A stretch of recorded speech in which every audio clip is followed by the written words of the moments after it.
Good day to you wherever you're watching us from, and welcome to another edition of Behind the News on the Nation TV. My name is Damola, and with me today is our political analyst and our guest for today's show, Mr. Abimbola Olakunle. Good afternoon, sir. Good afternoon, Damola. How are you doing? Fine, sir. Very fine. So on today's show, we'll be discussing some news as regards to politics in this country. We'll be having conversations on these issues. One of the major trending political news in the nation now is the Osun election that will be holding on Saturday, August 15. There was a conversation yesterday that was broadcasted by one TV station where three of the major candidates gave some of their manifestos and they asked them some questions. Do you have some predictions as to how the election will go? Prediction? I'm not there. I don't have a crystal ball. Oh, I have a prediction. Nobody can predict an election. You can always work with trends and all that.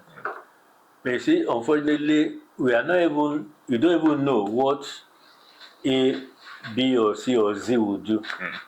All we are hearing is they are killing themselves left, right, and center. And I don't know if the election is meant for ghosts.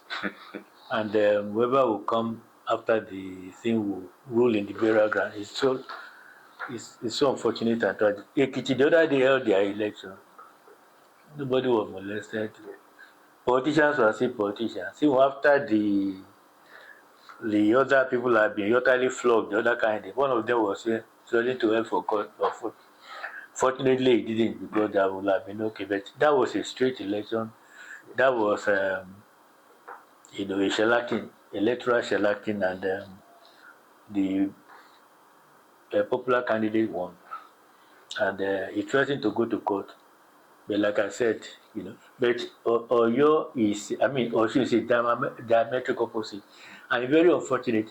I know Osun politics a bit well. In 2007, I was in the Salaam media. I was a media consultant to the campaign, and we were there. The sort of violence that happened that year, even before the year. A week to the election, the campaign headquarters at Oromiyo House, it was attacked.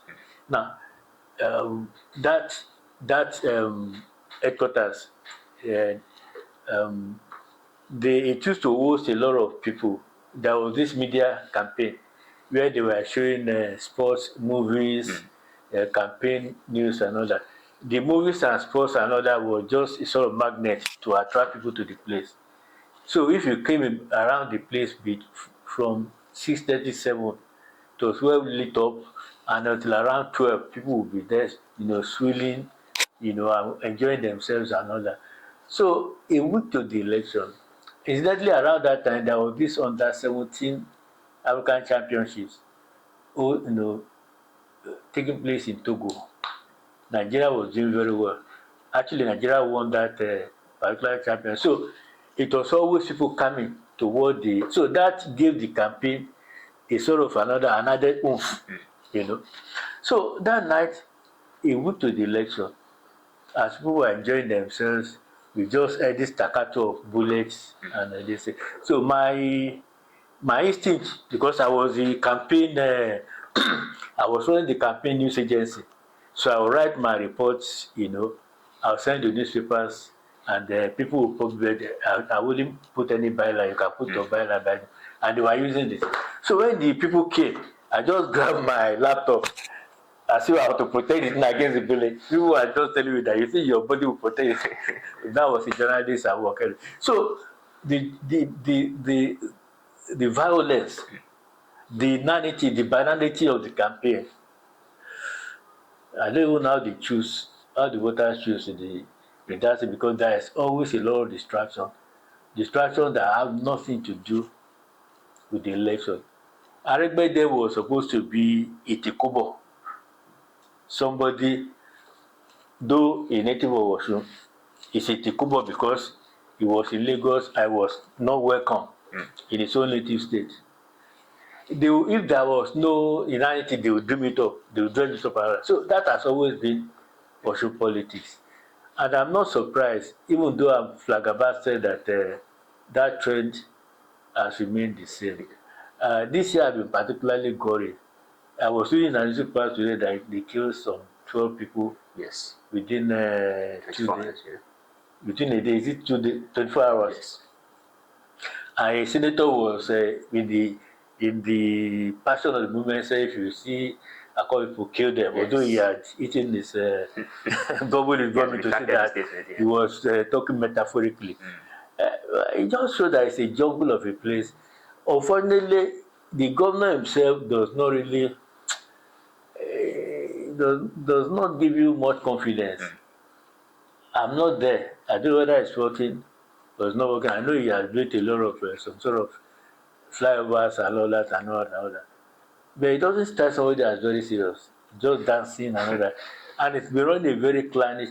In fact, I'm so shocked that in the Yoruba land of 2026, a family could be so clannish right in the heart of Yoruba land and nobody is saying anything. And you just put your people in government as if they belong to. There's a term that they call it Edenization, whatever that means. That when you want to pull every sort of thing from the stage, put it in your own backyard, it's not. Let me give you two examples. When Aregbe was there, I knew a lot of. Cause I did a book on the on those years, which I call Renaissance Ogbeni, the Renaissance years. You know, Aregbe did something. He did some. If you go to the old Olaya Junction, there was an old railway compound, as it were, which has shops and all that. It was abandoned. So they cleaned it up. They erected a sports a leisure park, which really was very good. I'm sure that one has gone into disuse now, because the government that followed him for didn't bear no to them. They did not keep up the tempo. But the point is, there was a park there that had busts about heroes. There was Awo, there was Bola, there was Baba Konde, there was Tinubu and all that. And that was it. Thematic park.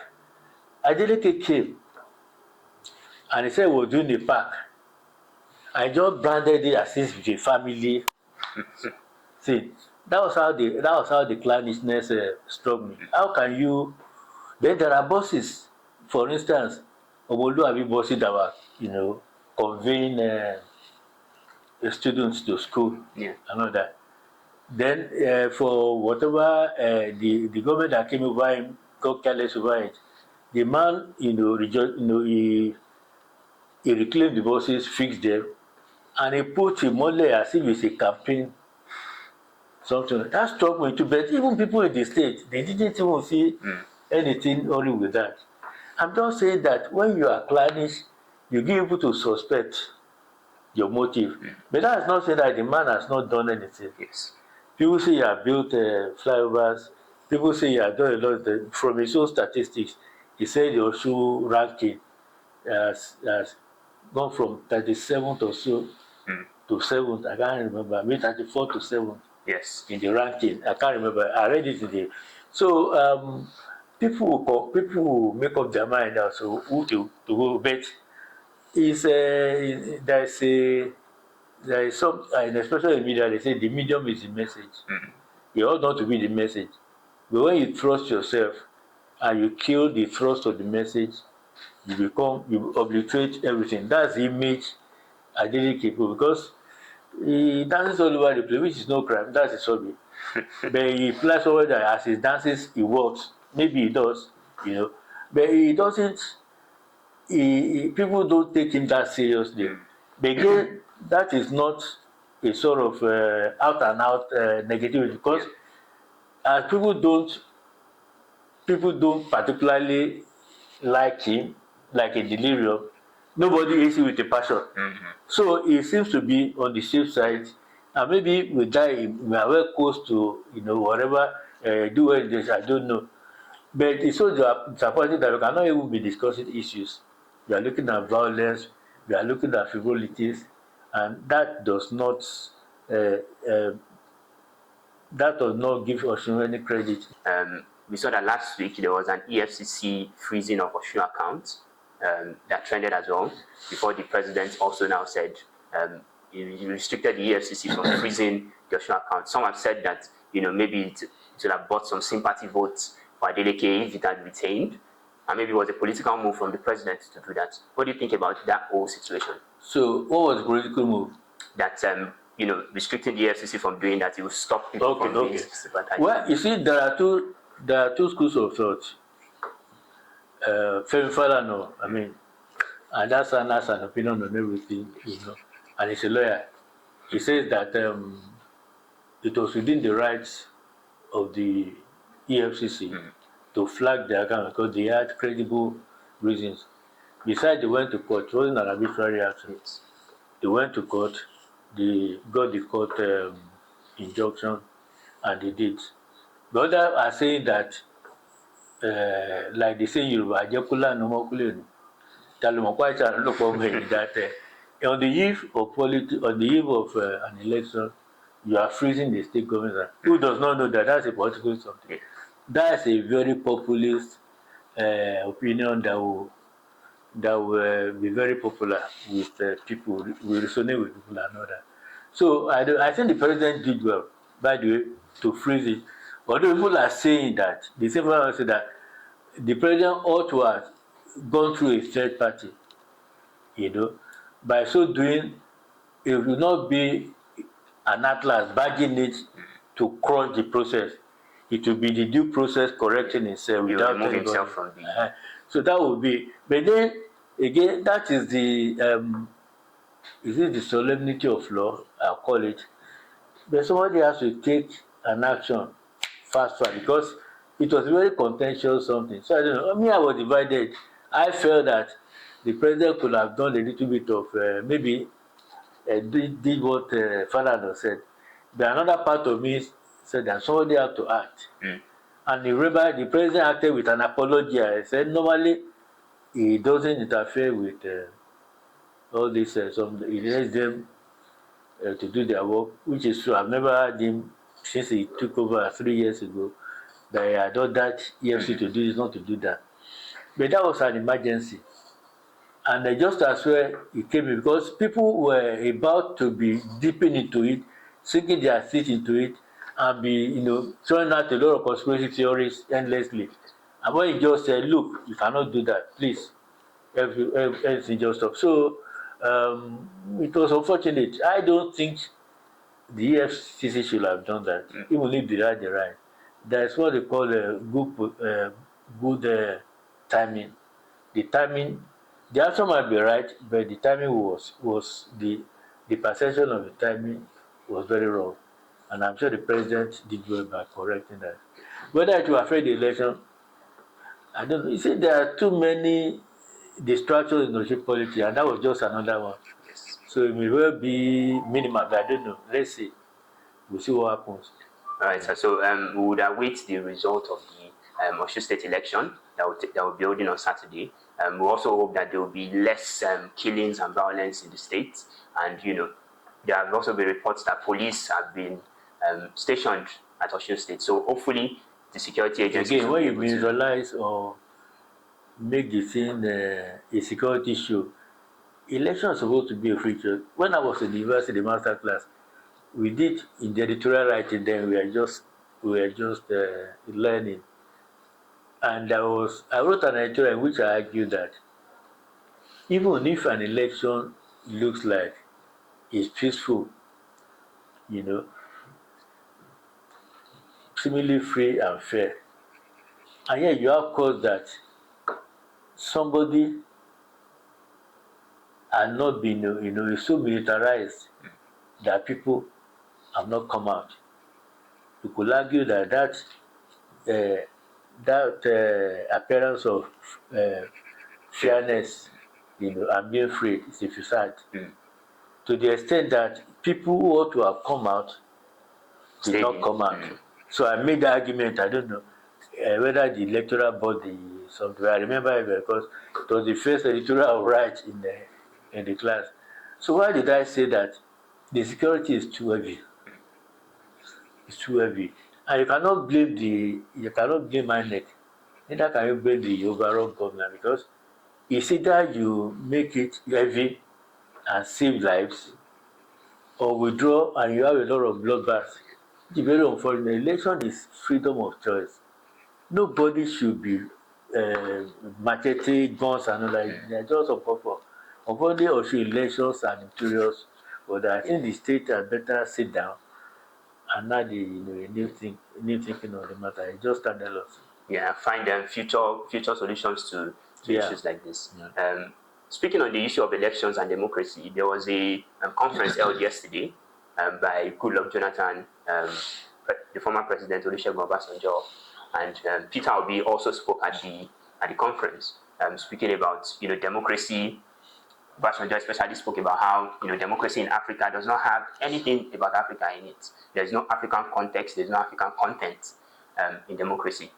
And he also spoke about restructuring democracy to fit our context in Africa. What do you think about these arguments from the former president? As far as I'm concerned, it's neither here nor there.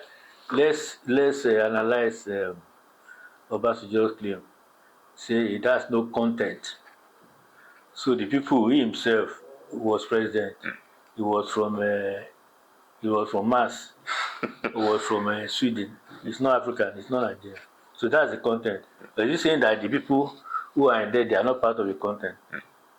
Then talking of the context, you know,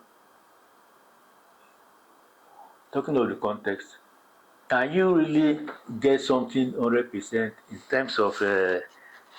Can you have a sort of 100% minus plus minus as a context in any experiment? I really don't understand. Well, again, it's not what the people say, whether it's right or wrong, that is the issue. I don't want to commit the fallacy of adominem fallacy. That what does that mean? That somebody says something, you are looking at the person, you are not looking at what he's saying. Unfortunately, in this case, that might not be a fallacy in itself, because we know Obasanjo is a master of cant, master of humbug every time. All of them are making comments in that something. They might be sounding, you know, okay. Somebody who doesn't put a context to it, you might convince them. If you are starry-eyed and you are gullible, you are naive and all that. But these are people who are benefited from the system. All of Obasanjo was a two-term president. Yes. He wanted a third term.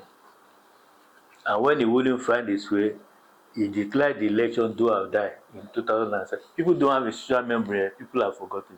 Or maybe they've not forgotten, they are feeling ignorance. How could that person in a normal, a normal place that remembers, that said correct, will now come that you wanted a third time, you didn't get it. Years later, you're now saying that even what you enjoy to the fullest had nothing to do with Africa. Then Jonathan, who arranged the scene for his foundation, who was president. Now, before he became president, people are talking of, they call it, there's a term, something federal, true federalism. I don't know if that's false, or I know federalism. They say that's a cliché, true federalism. He was there as president. How did he move the system from how he got it to where his people were clamoring for, because of their own peculiar minorities who produce the nations were and yet get the least from it?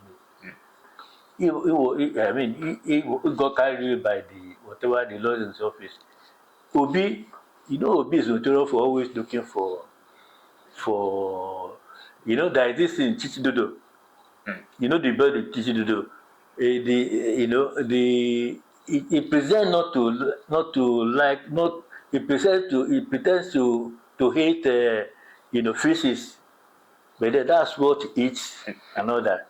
That's the way for you. He want to pretend grandstand posture, pointing fingers and all that, but his own behavior in governance has not done that. Apart from just pointing finger, I really don't see what we are doing.